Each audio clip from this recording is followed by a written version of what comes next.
പ്രിയപ്പെട്ട സഹോദരങ്ങളെ, നമ്മുടെ ഏറ്റവും പ്രിയപ്പെട്ട പൗലോസ്ലീഹ, നമ്മുടെ കൂട്ടുകാരനായ, നമ്മുടെ വലിയ ഇൻസ്പിറേഷനായ നമ്മുടെ പൗലോസ്ലീഹ തനിക്കുണ്ടായ സഹനങ്ങളെക്കുറിച്ചും ആ സഹനങ്ങളെ എങ്ങനെ അതിജീവിച്ചു എന്നും ഒക്കെ പറഞ്ഞു തരുന്ന ബ്യൂട്ടിഫുൾ ആയ ഒരു എഴുത്താണ് കൊറിന്തോസുകാർക്ക് എഴുതിയ 1-ാമത്തെ ലേഖനം, അതിൻ്റെ 4-ാമത്തെ അധ്യായം. സമയമുണ്ടെങ്കിൽ ആ അധ്യായം ഒന്ന് വായിക്കണം കേട്ടോ. അപ്പസ്തോലന്മാരെ കുറിച്ചാണ്.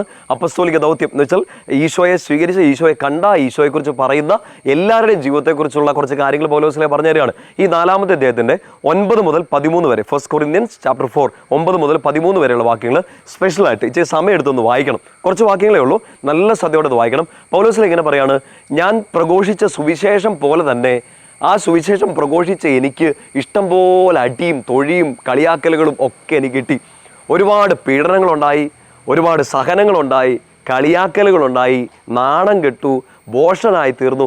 ഇങ്ങനെ ഒരുപാട് നാണക്കേടുകളും ഒരുപാട് സഹനങ്ങളും എനിക്കുണ്ടായി എന്ന് പൗലോസ്ലീഹ പറയാണ്. പ്രിയപ്പെട്ട സഹോദരങ്ങളെ, നമ്മളൊക്കെ ചിന്തിച്ച് നോക്കിയേ, ഈ അപ്പസ്തോലിക ദൗത്യം ശരിക്കും പറഞ്ഞാൽ ഈശോയെ സുവിശേഷം പ്രഘോഷിക്കുന്ന, ഈശോയെ സ്നേഹിക്കുന്ന, വിശുദ്ധ ഗ്രന്ഥമൊക്കെ വായിക്കുന്ന നമുക്ക് എല്ലാവർക്കും ഈ വലിയ ദൗത്യം കിട്ടിയിട്ടുണ്ട്. എന്ത്? ഈശോയെ പറഞ്ഞു കൊടുക്കുക, ഈശോയ്ക്ക് വേണ്ടി ജീവിക്കുക. പൗലോസ്ലീഹ പറയാണ്, അങ്ങനെ ഞാൻ ജീവിച്ചു, അങ്ങനെ ഞാൻ പ്രഘോഷിച്ചു.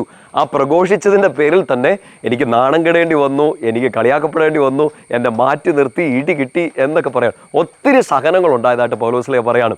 നമ്മുടെയൊക്കെ ജീവിതത്തിലോട്ട് നോക്കിയാൽ മതി അല്ലേ? ഈശോയെ സ്നേഹിക്കാൻ നമുക്ക് ഇഷ്ടംപോലെ സഹനങ്ങൾ വന്നിട്ടുണ്ട്. ഒരുപാട് ചോദ്യങ്ങളുടെ മുമ്പിൽ നമ്മൾ എന്ത് ചെയ്യണം എന്ന് അറിയാതെ നിന്നിട്ടുണ്ട്. നമ്മൾ പൗലോസ്ലീഹയുടെ ഈ സഹനത്തെക്കുറിച്ച് മാത്രം അറിഞ്ഞാൽ പോരാ, പൗലോസ്ലീഹ എങ്ങനെ പിടിച്ചു നിന്നു. നമുക്ക് പൗലോസ്ലീഹ എഴുത്തുകളിൽ തന്നെ അത് പറഞ്ഞു തരുന്നുണ്ട്. തൻ്റെ ശക്തിയൊക്കെ ചോർന്നു പോകുന്ന സമയം, സഹനങ്ങളിലെല്ലാം മടുത്തു പോകുന്ന സമയം പൗലോസ്ലീഹ പിടിച്ചു നിന്നു. ആ പിടിച്ചു നിന്നതിൻ്റെ കാരണങ്ങളിൽ ഒന്ന് പൗലോസ്ലീഹ പറയുന്നതാണ്. നല്ല ശ്രദ്ധയോടെ വചനഭാഗം എടുത്ത് വായിക്കണം. 2 തിമോത്തി 1:12, 2 തിമോത്തി 1:12 കാണാപ്പാടം ചിലപ്പോൾ അറിയാവുന്ന ഒരു വചനമായിരിക്കും. പൗലോസ്ലീഹ പറയാണ്, ഇപ്പം ഞാനിതെല്ലാം സഹിക്കുകയാണ്, ഇപ്പം ഞാനിതെല്ലാം പിടിച്ചു നിൽക്കുകയാണ്, ഞാനതിൽ നാണം കെടുന്നില്ല, ഞാൻ ലജ്ജിക്കുന്നില്ല. കാരണം എന്താണെന്നറിയോ? ആരിലാണ് വിശ്വാസം അർപ്പിച്ചിരിക്കുന്നതെന്ന് എനിക്കറിയാം. പൗലോസ്ലീഹായ്ക്ക് സഹനങ്ങളിൽ പിടിച്ചു നിൽക്കാൻ, അതിനെ അതിജീവിക്കാൻ, അതിനു മുമ്പിൽ തോറ്റുകൊടുക്കാതിരിക്കാൻ വേണ്ടി ഉള്ള ആദ്യത്തെ ഉറപ്പിതായിരുന്നു, ആരിലാണ് വിശ്വാസം അർപ്പിച്ചിരിക്കുന്നതെന്ന് എനിക്കറിയാം. പ്രിയപ്പെട്ട സഹോദരങ്ങളെ, പൗലോസ്ലീഹയുടെ അത്രയും ചിലപ്പോൾ നമ്മൾ സഹിച്ചിട്ടുണ്ടാവില്ല. പക്ഷേ പരീക്ഷയൊന്ന് തോറ്റുപോയപ്പോൾ, പ്രിയപ്പെട്ട ഒരാൾ ഇട്ടേച്ച് പോയപ്പോൾ, വീട്ടിലൊരു മരണം നടന്നപ്പോൾ, വലിയൊരു കടം നമ്മളെ പിടിച്ച് മുറുക്കാൻ ശ്രമിച്ചപ്പോൾ, നമ്മൾ പ്രതീക്ഷിച്ചൊരു വിജയം നമുക്ക് കിട്ടാതിരുന്നപ്പോൾ, നമുക്ക് എപ്പോഴും ഉണ്ടായിരുന്നൊരു സന്തോഷം പെട്ടെന്ന് തകർന്ന് തരിപ്പണമായി പോയപ്പോൾ നമ്മളും സഹിച്ചിട്ടുണ്ട്, നമ്മൾ സങ്കടപ്പെട്ടിട്ടുണ്ട്. പിടിച്ചു നിൽക്കാൻ പറ്റുമോ എന്നോർത്ത് നമ്മൾ പൊട്ടിക്കരഞ്ഞിട്ടുണ്ട്. മരണത്തെക്കുറിച്ച് വരെ ചിന്തിച്ചിട്ടുണ്ടാകും, ഭയപ്പെട്ടിട്ടുണ്ടാകാം, മരണഭയം ഉണ്ടായി കാണാം, ജീവിതം മതിയെന്നൊക്കെ തോന്നിപ്പോയേക്കാം, നിരാശയിലേക്ക് പോയേക്കാം.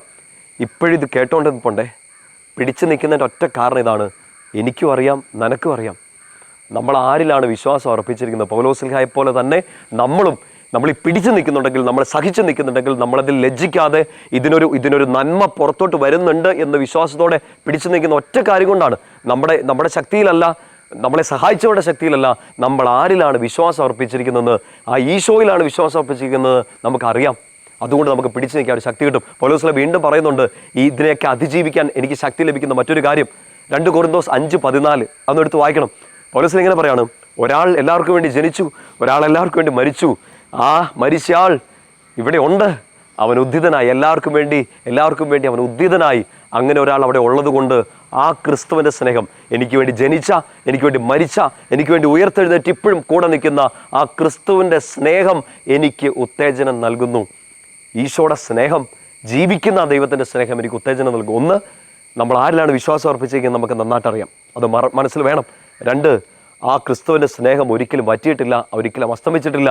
ഞാൻ നേരെ നിന്നപ്പോൾ എന്നെ സ്നേഹിച്ച ദൈവം, ഞാൻ താണു വീണ് കിടക്കുമ്പോഴും എന്നെ സ്നേഹിക്കുന്നുണ്ട്. ഞാൻ ജയിച്ചു കയറിയപ്പം എന്നെ ചേർത്ത് പിടിച്ച എൻ്റെ കർത്താവ്, ഞാൻ തോറ്റ് തരിപ്പണായിട്ട് നിൽക്കുമ്പോഴും എന്നെ സ്നേഹിക്കുന്നുണ്ട്. അതുകൊണ്ട് ഞാൻ എഴുന്നേക്കും. അതൊരു തീരുമാനമായിട്ട് എടുക്കണം. ആരിലാണ് വിശ്വാസം അർപ്പിച്ചതെന്ന് എനിക്ക് അറിയാം. ആ വിശ്വാസം അർപ്പിച്ചിരിക്കുന്ന ക്രിസ്തുവിൻ്റെ ആ സ്നേഹം എനിക്ക് ഉത്തേജനം നൽകുകയും ചെയ്യുന്നു. നമുക്ക് തോറ്റു കൊടുക്കാൻ പറ്റില്ല. റോമാക്കാർക്ക് എഴുതിയ ലേഖനം 8-ാമത്തെ അധ്യായം 35 മുതൽ 37 വരെയുള്ള വാക്യങ്ങൾ നമ്മളിങ്ങനെ വായിച്ചിട്ടുണ്ടല്ലോ അല്ലേ? ഈ സ്നേഹത്തിൽ നിന്ന് ആർക്ക് എന്നെ വേർപെടുത്താൻ പറ്റും? നാളെ ഒരു സഹനം വരട്ടെ, നാളെ പരീക്ഷ തോറ്റുപോകട്ടെ, നാളെ പ്രതീക്ഷിച്ചൊന്നും കിട്ടാതെ വരട്ടെ, നമ്മൾ ഉറപ്പിക്കേണ്ട ഒറ്റ കാര്യമാണ്, ഈശോയിലുള്ള ഈ വിശ്വാസം ഒരിക്കലും പോകരുത്, ഈശോയിലുള്ള ഈ സ്നേഹം ഒരിക്കലും പോകരുത്. ആ വിശ്വാസം നിങ്ങളെ എഴുന്നേൽപ്പിക്കും, ആ സ്നേഹം നിങ്ങളെ ഉത്തേജിപ്പിക്കും. ആ എഴുന്നേൽക്കലിൽ, ആ വിശ്വാസത്തിൽ, ആ സ്നേഹത്തിൽ നമുക്ക് വീണ്ടും മുന്നോട്ട് പോകാൻ വേണ്ടി പറ്റും. ക്രിസ്തുവിൻ്റെ സ്നേഹത്തിൽ നിന്നൊന്നും നിങ്ങളെ അകറ്റാതിരിക്കട്ടെ. തോൽവികളോ, സങ്കടങ്ങളോ, തെറ്റിദ്ധാരണകളോ, ഒറ്റുകൊടുക്കലുകളോ, ഒറ്റപ്പെടുത്തുന്ന അനുഭവങ്ങളോ ഒന്നും എൻ്റെ പ്രിയപ്പെട്ട സഹോദരങ്ങളെ ഈശോയുടെ സ്നേഹത്തിൽ നിങ്ങളെ അകറ്റാതിരിക്കട്ടെ. റോമ 8:35 മുതൽ 37 വരെ ആഴത്തി വായിക്കുമ്പോൾ അവിടെ സ്റ്റേറ്റ്മെൻറ്റ് ഇങ്ങനെ ഒളിഞ്ഞു കിടപ്പുണ്ട്. എന്താണെന്നറിയോ? ഈശോയിലൂടെ വെളിപ്പെട്ട ഈ സ്നേഹത്തിലൂടെ സകലത്തിൻ്റെ മേൽ നമ്മൾ പൂർണ്ണ വിജയം കണ്ടെത്തിയിരിക്കുന്നു. ആത്മീയമായൊരു സംഘർഷമായിരിക്കാം, മാനസികമായൊരു ബുദ്ധിമുട്ടായിരിക്കാം, ശരീരത്തിൻ്റെ ഒരു കുറവായിരിക്കാം, ജീവിതത്തിൽ നമ്മൾ പ്രതീക്ഷിച്ചത് കിട്ടാതെ പോയാൽ അതിനെല്ലാം നമ്മൾ പരാജയം എന്ന് വിളിക്കായിരിക്കാം. പക്ഷേ ഇതിലെല്ലാം പൂർണ്ണ വിജയം കണ്ടെത്താൻ നമുക്ക് സാധിക്കും. എപ്പോൾ? ക്രിസ്തുവിലൂടെ വെളിപ്പെട്ട, ഈശോയിലൂടെ വെളിപ്പെട്ട ആ സ്നേഹത്തെ നമ്മൾ മുറുകെ പിടിക്കുമ്പോൾ, അതിൽ നിന്ന് ഒരിക്കലും അകന്നു പോകാതിരിക്കുമ്പോൾ, ആ സ്നേഹം ഈശോയുടെ പ്രിയപ്പെട്ട മക്കൾക്ക് വിജയം നൽകും. നീ ആരിലാണ് വിശ്വാസം അർപ്പിച്ചിരിക്കുന്നത് നിനക്കറിയാം. ആ വിശ്വാസം അർപ്പിച്ച് ഈശോ നിന്നെ സ്നേഹിക്കുന്നുണ്ട്. ആ ഈശോയെ നീ തിരിച്ച് സ്നേഹിക്കുക. ആ സ്നേഹം നിനക്ക് ഉത്തേജനം നൽകും. You will rise up, you will get up. നീ എഴുന്നേക്കും, നീ മുമ്പോട്ട് പോകും. അങ്ങനെ എഴുന്നേക്കാൻ ഈശോയുടെ സ്നേഹം ആഴത്തിൽ നിറയട്ടെ എന്ന് പ്രാർത്ഥിക്കുന്നു. ഈശോയുടെ നാമത്തിലും സ്നേഹത്തിലും ഞാൻ നിങ്ങളെ അനുഗ്രഹിക്കുന്നു, ആശീർവദിക്കുന്നു. പിതാവിൻ്റെയും പുത്രൻ്റെയും പരിശുദ്ധാത്മാവിൻ്റെയും നാമത്തിൽ ആമേൻ.